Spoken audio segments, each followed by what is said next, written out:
about fluids in motion today with you. That is hydrodynamics, if I say. As we discussed that if I take the water, it comes to rest after some time because of the property of the liquid, by virtue of which your frictional force which is there in fluid comes into play, and it opposes the relative motion between the different layers of the liquid.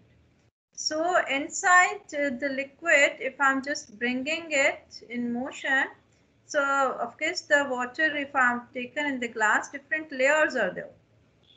And they have the circular motion you may see. And after some time it comes to rest. So if I talk about the force which is bringing it to the rest, that force is the viscous force.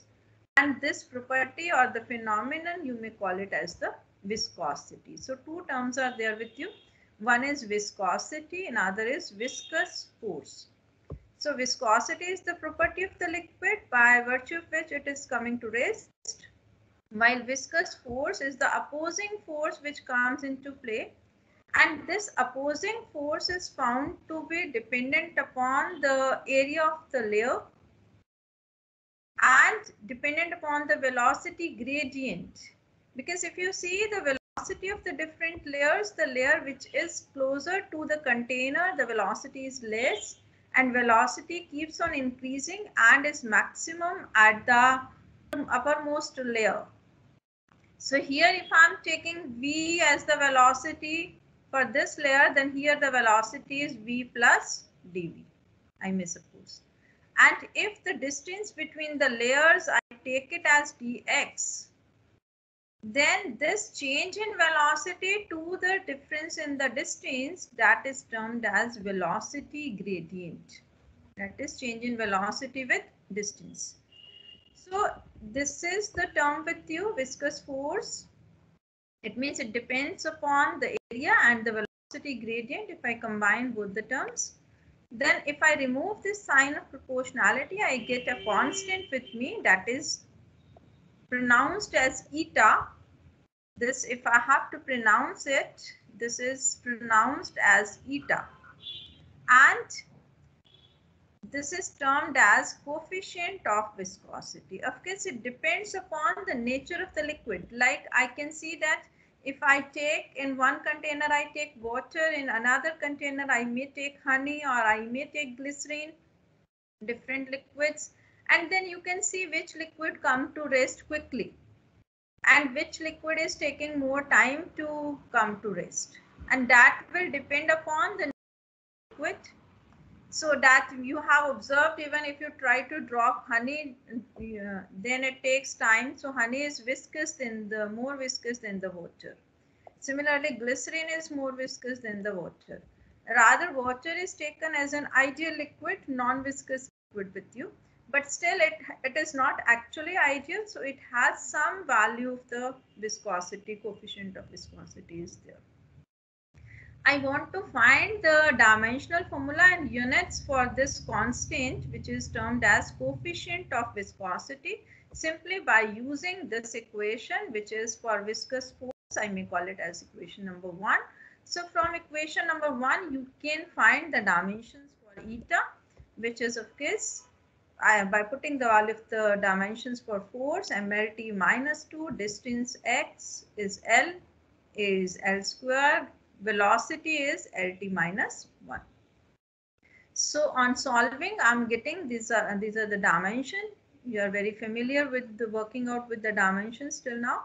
So I'm getting it ML minus 1, T minus 1. And if I go with the units, SI unit, it is named after the name of the scientist only, 1 Poiseuille, which is also termed as decapoise. Poise is the CGS unit. So if I find the relation between the SI unit and the CGS unit, then 1 Poiseuille, it is coming out to be 10 poise, means I can say 1 decapoise. So 1 decapoise, that is equals to 1 Newton second per meter square. Or if you wish, you may write it as kilogram per meter second. So both the ways you can write. Similarly, you can write the CGS unit also in dyne second per centimeter square. So these units of coefficient of viscosity you should be knowing, and it has temperature. With the change in temperature, this coefficient of viscosity it changes. For liquids, it is decreasing with the increase in temperature because this is the relation. For eta at temperature T, while it is at 0 degree, means at the absolute temperature, and eta naught divided by 1 plus alpha T plus beta T square, where alpha and beta are the constant values.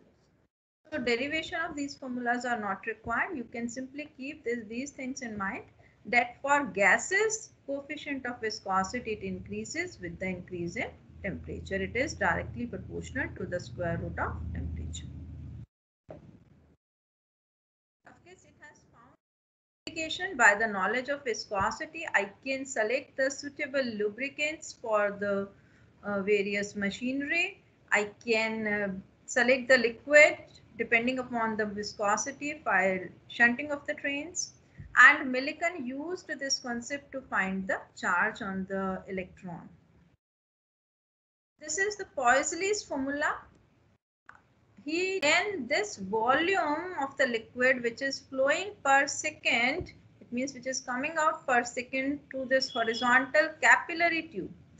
Capillary tube is actually, this diagram I have made quite thick value, but if you go with the capillary tube is simply a very thin tube, very thin bore tube made up of glass. Bore is there for the capillary tube. Capillary action you have seen in the pen ink. When it is coming, you can see how much thin the bore is for the ink pen from where the ink is coming. So that tube is your capillary tube. So we are not talking about the pipe in the Poiseuille's formula. We are talking about the capillary tube. Capillary tube is the very thin bore tube with you, and when the liquid is coming out of this tube per second, it is kept horizontally. It can be kept vertically also, but we have to keep it horizontally for Poiseuille's formula. And he said that this volume per second is dependent upon the pressure gradient. It means difference in the pressure between the two ends of the tube, and is directly proportional to the radius of the tube. And of course, it depends upon the nature of the liquid eta. So if I want to find the relation, of course, we have to take the help of the dimensional formula. Volume per second you have to find. So it means L cube T minus 1. For eta, I am supposing the power A. For R, I am supposing the power B. For pressure gradient, I am supposing the power is C. And I will be working out with the things to find the values of A, B and C. By simply putting the dimensions of eta, I know M L minus 1 T minus 1. For radius, it is L only. For pressure per length, it means you can find it. I'm getting ML T minus 2, ML minus 2 T minus 2. This is the dimension for pressure gradient. For pressure for L, it is length. So I'm getting the formula. I'm simply combining the powers. For M, it is A plus C, because for B there is no M is here. For L, I'm getting minus A plus B minus 2C. Similarly for T, I'm getting minus A minus 2C. And I will be comparing the dimension, means the power on both the sides, to calculate the values of A, B and C. I'm getting these three equations are formed with me.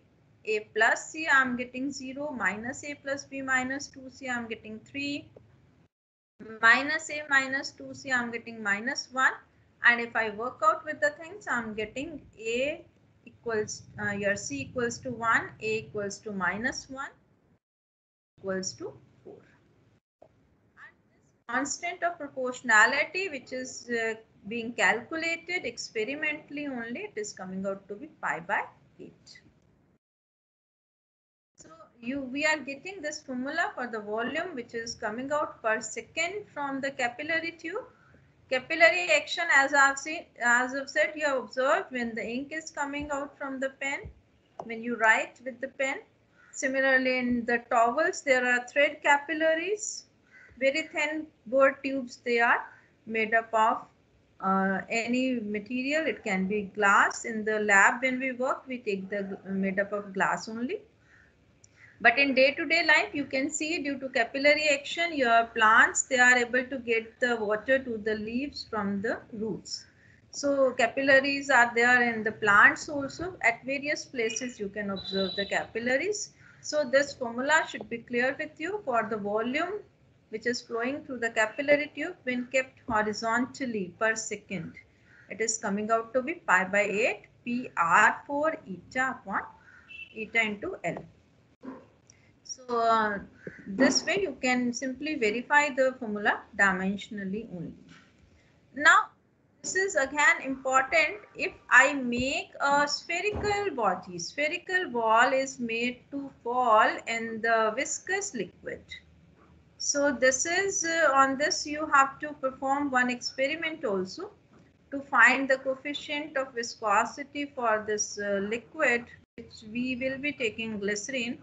So I'm writing the same here. That is a viscous liquid. So Stock has given us the formula for the viscous force. If I make a body to fall, spherical body to fall through the viscous liquid. So viscous drag on a body, of course on a spherical body, falling through a fluid, of course the viscous fluid, viscous liquid we are talking about. And the scientist who gave you the formula for this viscous drag or the viscous force is Stock. So we call it as Stock's law. He said that if I make a body to fall through this viscous liquid, then the viscous force, of course body weight is acting in the downward direction. Buoyant force, from your previous knowledge, Archimedes principle, you have already done in the lower classes. You can revise that also. Buoyant force is given by the Archimedes principle, which is equals to the weight of the liquid displaced by the body. And Stock said that viscous force also comes along with these two forces, you are already aware. Third force is viscous force, which comes into play, which is opposing the body to move in the downward direction. And if I make this body keep moving, then after some time it attains the constant velocity, that maximum constant velocity, we call it as the terminal velocity. So Vt, it means he said that this viscous drag, it depends upon the terminal velocity. It depends upon the radius of the body, spherical body. R is the radius of spherical ball. You can say the spherical body which is falling through the liquid. And it depends upon the nature of the liquid also, like what is the viscosity of that liquid. So eta is simply different for different liquids. So I may say that it depends upon the nature of the liquid. So these three factors, he said, Stock said, it depends upon these three factors. And terminal velocity, of course, you can derive the expression just after this, when this body attains the equilibrium while moving through this liquid.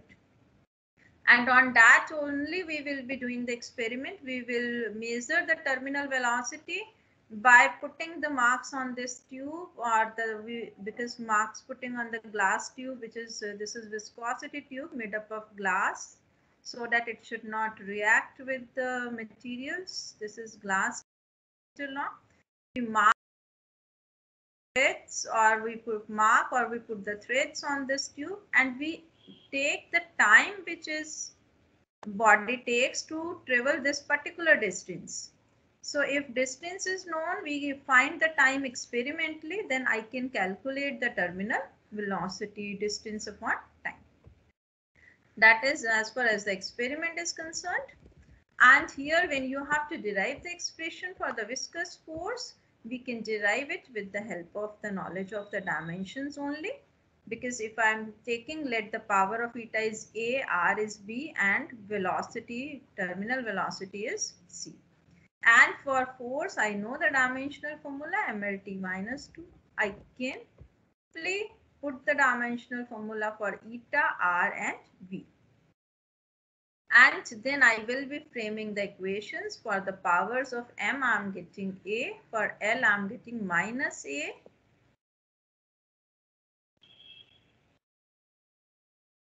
Plus B plus C. Because powers are to be added.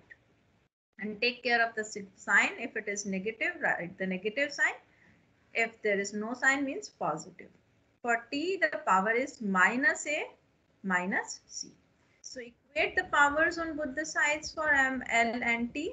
I'm getting A equals to 1, minus A plus B plus C equals to 1, and minus A minus C equals to 2. And when you work out, we are getting all these powers equals to 1. For spherical bodies, he found this constant of proportionality is coming out to be 6 pi.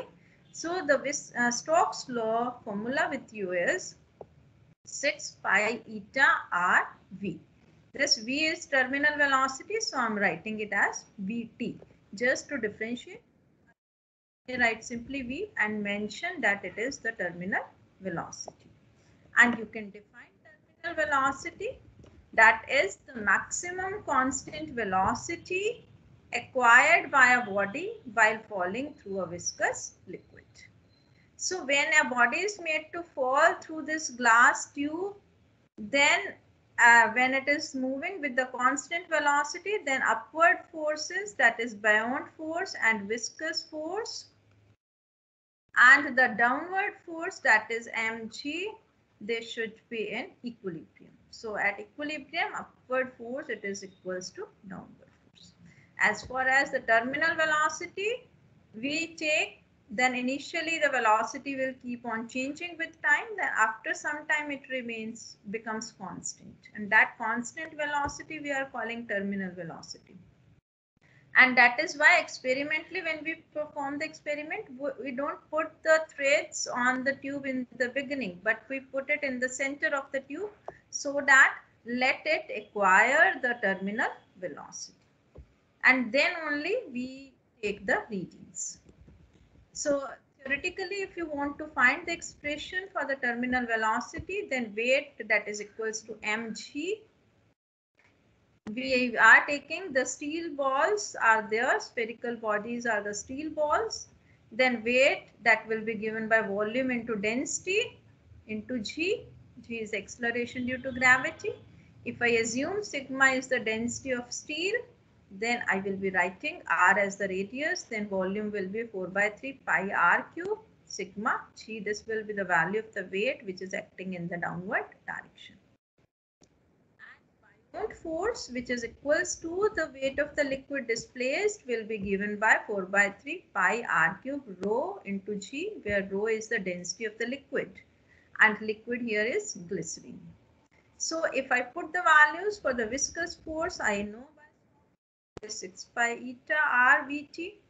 For buoyant force, this is the value, and for weight of the body, this is the value. So I can rearrange the things. Rearranging, I'm getting 6 pi eta r vt, that is equals to 4 by 3 pi r cube. I can take common, and sigma minus rho into g. And if you simply work it out, this is, if I'm finding Vt, then here of course I will be getting eta. And when in the lab you want to find eta, and the lab when we do the experiment is to find the coefficient of viscosity. And so coefficient of viscosity we get 2 by 9 r square upon Vt. So Vt we find experimentally, and these values of the densities are given to me. Sigma, density of steel, that you can even see it is given in the standard your lab manuals also. density of steel is 7.7 gram per centimeter cube. And density of glycerine, that is 1.1 gram per centimeter. So these are the values for the densities of steel and glycerine are given.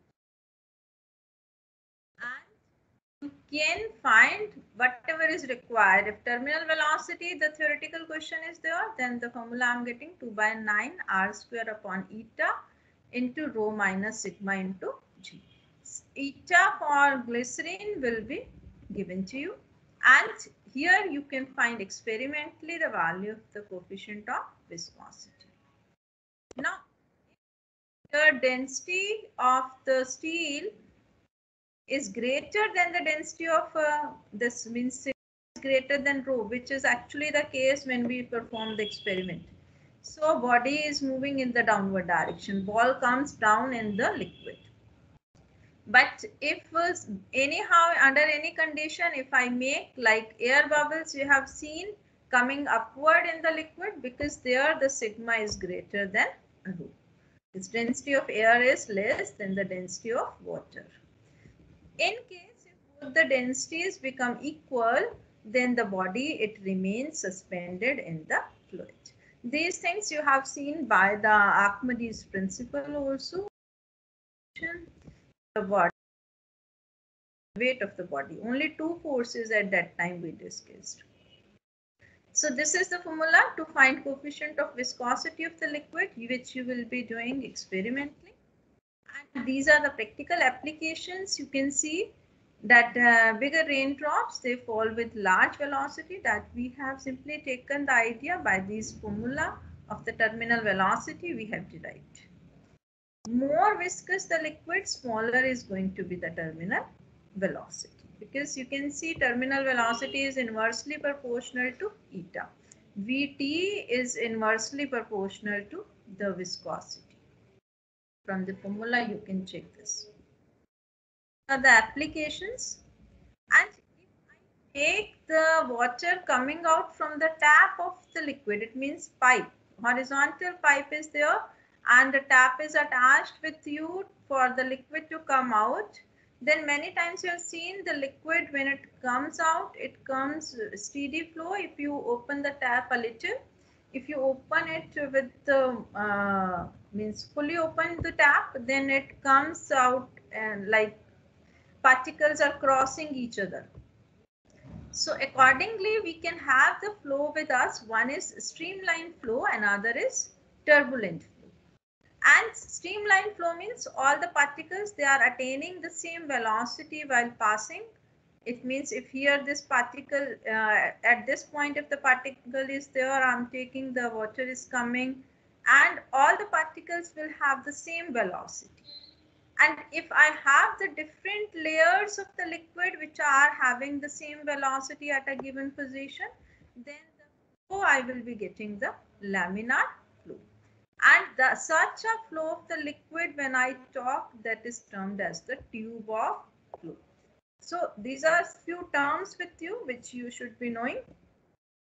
And on the basis of that, one more velocity is defined, that is critical velocity.